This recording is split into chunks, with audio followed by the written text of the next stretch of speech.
সোমবার প্রাকৃতিক দুর্যোগ উপেক্ষা করে তিপ্রা মথা দলের নেতৃত্বরা বিলুনিয়া বল্লামুখা এলাকায় সীমান্ত আইন লঙ্ঘন করে ভারত ও বাংলাদেশ সীমান্তে বাংলাদেশিরা যে অবৈধ বাঁধ নির্মাণ করেছে তা 15 থেকে 20 জন প্রতিনিধি পরিদর্শন করে দেখেন।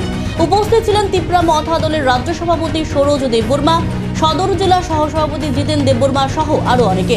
নেতৃত্বরা বলেন, কক্সবাজার চিটাগাং ভারতের অংশ ছিল বাংলাদেশি, তাছাড়া যদি জোর করে ভারতের অংশ দখল করে তাহলে কক্সবাজার চিটাগাং দখল করে ত্রিপুরা ল্যান্ড করা হবে।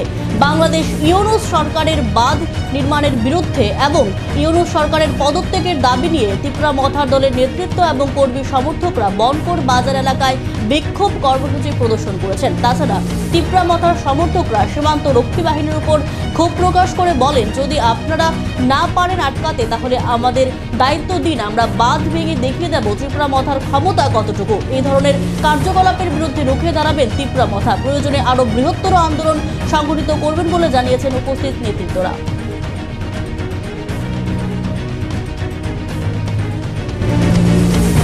তার কারণ হচ্ছে দু একদিন আগে বা বিগত কয়েক মাস ধরে আমরা শুনেছি যে এই বিলুনিয়ার যে পাশে আমাদের যে নিয়ার যে ন্যাশনাল মানে সুজাগত আমাদের যে বাংলাদেশ, ওখানে কিছুটা তারার যে আমাদের এই নদীর কিনারে তারা একটা বাঁধ নাকি কি চেক ড্যাম এমপ্যামেন্ট তারা ইলিগালিভাবে তারা আমাদের যে ইন্টারন্যাশনাল বোর্ডের যে ল এটা ব্রেক করে, যেহেতু আমরা জানি যে 150 গজের বাইরে তারা গিয়ে যে কোনো করতে পারে, কিন্তু 150 গজের আন্দারে তারা আয়াসেরা আমাদের ইন্ডিয়ার জায়গা তারা মানে বেআইনিভাবে তারা দখল করে যেভাবে তারা বানাচ্ছে। এবং আমরা শুনেছি এখানে আসার পর তারা অলরেডি তারা কমপ্লিট করেও লেছে এরকম একটা তারা মানে তার যে অ্যাক্টিভিটি আমরা শুনেছি।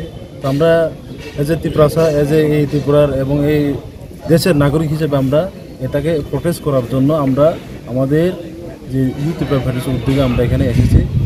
পাশাপাশি আমরা শুধু পলিটিক্যালি না, আমরা সামাজিক কাজেও আমরা যে কোনো সময় আমরা রেডি থাকি। তাই আমরা এখানে মানে আমাদের যে দেশকে কীভাবে আমরা রক্ষা করতে পারি, আমরা এখান থেকে আমরা ত্রিপুরা যে ছোট রাজ্য হলেও আমরা কিন্তু আমাদের দেশকে আমরা মনে প্রাণে আমরা ভালোবাসি। তাই আমরা এখান থেকে আমাদের দিল্লির যে গভর্নমেন্ট, আমাদের সেন্ট্রাল গভর্নমেন্টকে আমরা মানে আমাদের বার্তাগুলো আমরা দেওয়ার জন্য এখানে আমরা একত্রিত হয়েছি।